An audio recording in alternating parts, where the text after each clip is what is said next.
नमस्कार दोस्तों, आप सभी का स्वागत है और एक नए एडुकेटिव वीडियो में।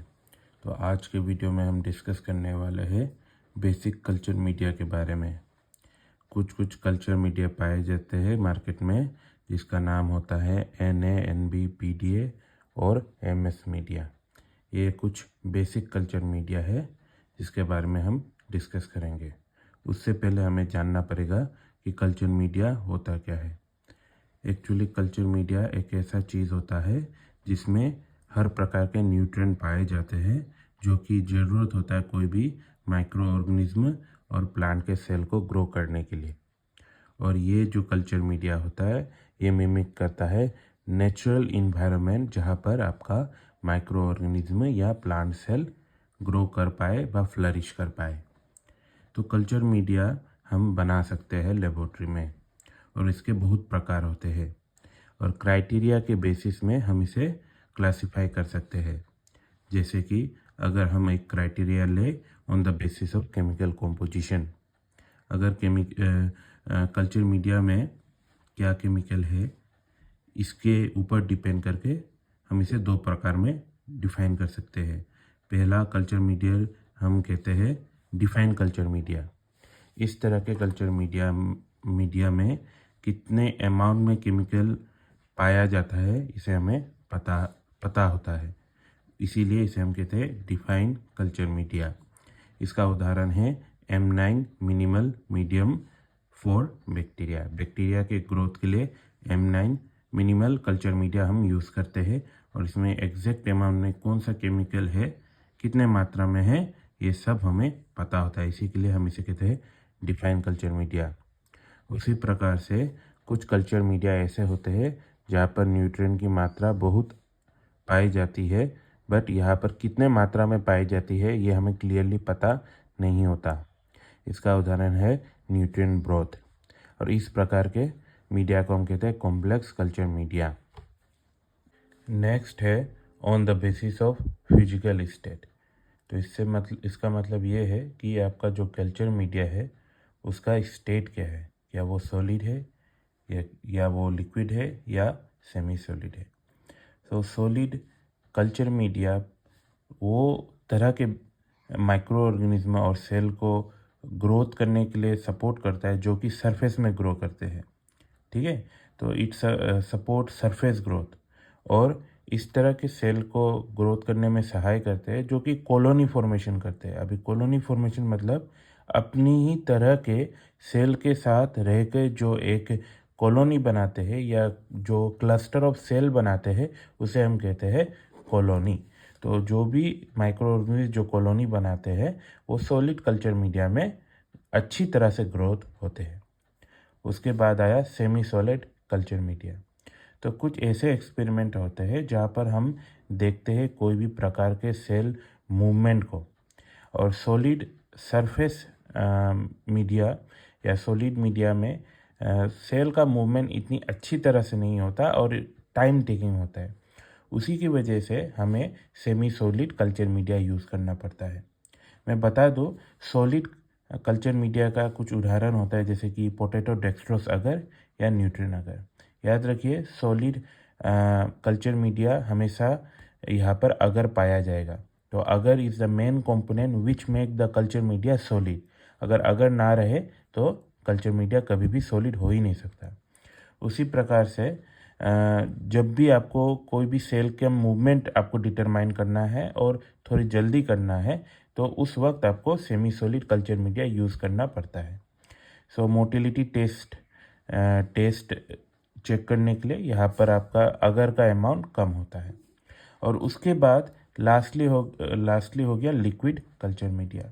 So this liquid culture media it help or it support growth of a microorganism throughout the media। एक चीज़ याद रखिए, सॉलिड और semi solid culture media micro organism का ग्रोथ सपोर्ट करेगा ओनली ऑन द सरफेस, और semi solid में surface और आपके कल्चर मीडिया के जस्ट बॉटम तक। बॉटम मतलब कि सरफेस के जस्ट नीचे तक, पूरा होल मीडिया में नहीं। बट लिक्विड कल्चर मीडिया ऐसा मीडिया होता है जो कि आपके through out the culture media में आपके माइक्रो ऑर्गेनिज्म में ग्रोथ होते हैं। जैसे कि पानी में अगर आप कलर का एक ड्रॉप दोगे तो सब सारे पानी में वो मिक्स हो जाएगा। उसी प्रकार से लिक्विड कल्चर मीडिया सपोर्ट करता है आपका माइक्रो ऑर्गेनिज्म या सेल का growth through out the media में। उसके बाद next type of culture media on the basis of purpose या फंक्शन। अगर हम पर्पस या फंक्शन के ऊपर डिपेंड करें तो it can be again classified into 4 type. पहला हो गया जनरल पर्पस या नॉन सेलेक्टिव। ये इस तरह के मीडिया होते हैं जहाँ पर कोई भी तरह का माइक्रो ऑर्गेनिज्म ग्रो हो जाता है। ऐसा नहीं कि ये बैक्टीरिया ही ग्रो करेगा या फंगस ही ग्रो करेगा या प्लांट सेल ही ग्रो करेगा। तो इस प्रकार के मीडिया में कोई भी तरह के माइक्रो ऑर्गेनिज्म ग्रो हो जाते हैं। इसी के वजह से इसे जनरल पर्पस कहते हैं या नॉन सिलेक्टिव। कोई भी सिलेक्टिव माइक्रो ऑर्गेनिज्म या सेल का ग्रोथ सपोर्ट नहीं करता। उसके बाद आ गया एनरिच कल्चर मीडिया। तो यहाँ पर इस कल्चर मीडिया में न्यूट्रिएंट्स तो पाए जाते हैं बट कुछ कुछ न्यूट्रिएंट बहुत ज़्यादा मात्रा में पाए जाते हैं। और ये किस लिए पाए जाते हैं मैं बता दूँ। कुछ कुछ माइक्रो ऑर्गेनिज्म ऐसे पाए जाते हैं जो कि एकदम स्ट्रिक्ट न्यूट्रिएंट रिक्वायरमेंट के साथ ही ग्रो होते हैं। तो उस माइक्रो ऑर्गेनिज्म को कहते हैं हम फेस्टिडियस ऑर्गेनिज्म।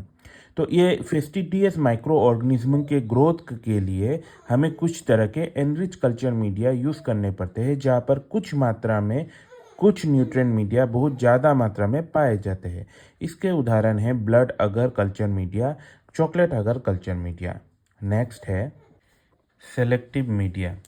तो सेलेक्टिव कल्चर मीडिया उस तरह के कल्चर मीडिया होते हैं जो कि एकदम सेलेक्टिव माइक्रो ऑर्गेनिज्म के ग्रोथ के लिए यूज़ किया जाता है। जिस प्रकार से है मैकोंकी अगर मीडिया जो कि सिर्फ ग्राम नेगेटिव बैक्टीरिया या उस तरह के बैक्टीरिया को ग्रोथ करने में सहाय करेगा जो कि लैक्टोज फर्मेंट कर पाए। तो नेक्स्ट हो गया मैनिटोल सॉल्ट अगर। तो यहाँ पर ज़्यादातर स्टेफाइलोकोकस स्पीसीज जो बैक्टीरिया होते हैं उस प्रकार के बैक्टीरिया को ग्रो करने में सहाय करते हैं। तब उसके बाद हो गया सेब्रोडेक्स्ट्रोस अगर SDA जिसे कहते हैं हम। तो यहाँ पर फंजाई ग्रो करता है लो pH में। तो सेलेक्टिव मीडिया आप सभी को पता चल गया सिर्फ सेलेक्टिव माइक्रो ऑर्गेनिज्म के ग्रोथ के लिए। उसके बाद आ गया आपके डिफरेंशियल मीडिया। तो इस तरह के मीडिया यूज़ करते हैं हम दो ऑर्गेनिज्म को डिफरेंशिएट करने के लिए।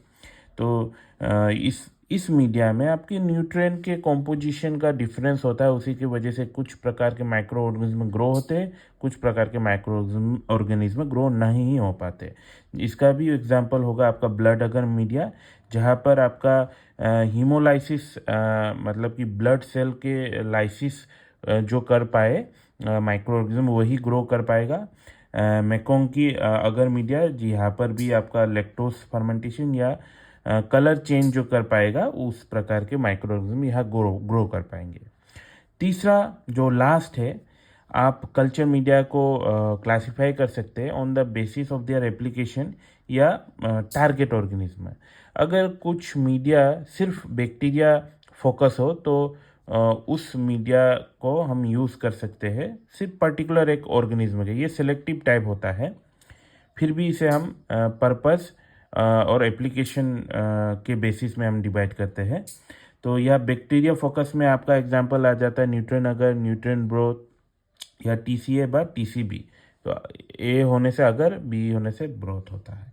उसके बाद हो गया फंजाई बेस जिसमें पोटैटोडेस्ट्रोस अगर या सेब्रोडेक्स्ट्रोस अगर आ जाता है जो कि फंजाई बेस कल्चर मीडिया होता है। और अगर आपको अपना प्लांट टिश्यू कल्चर करना हो या प्लांट के सेल या टिश्यू को कल्चर करना हो तो मुरासिक एंड स्कोक कल्चर मीडिया आपको यूज़ करना पड़ेगा। तो दोस्तों कैसा लगा आप सभी को ये कल्चर मीडिया के ऊपर वीडियो? अगर अच्छा लगा हो तो हमारे चैनल को सब्सक्राइब कीजिए और नेक्स्ट वीडियो के लिए तैयार रहिए। तब तक के लिए बाय बाय।